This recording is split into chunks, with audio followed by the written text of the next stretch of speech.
Assalamualaikum, selamat pagi semuanya. Hari ini aku mau semprot-semprot tanaman yang ada di rumah.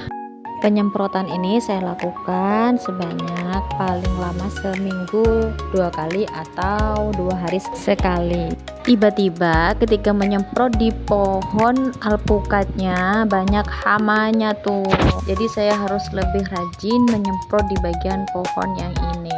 Hama putih ini biasanya disebut dengan kutu putih yang dapat menyerap cairan yang ada pada tanaman sehingga membuat tanaman menguning, layu, dan akhirnya menghitam karena pertumbuhan jamur jelaga. Supaya tidak tambah berkembang nih hama, maka harus selalu rutin dicek tanamannya atau menggunakan pembasmi hama.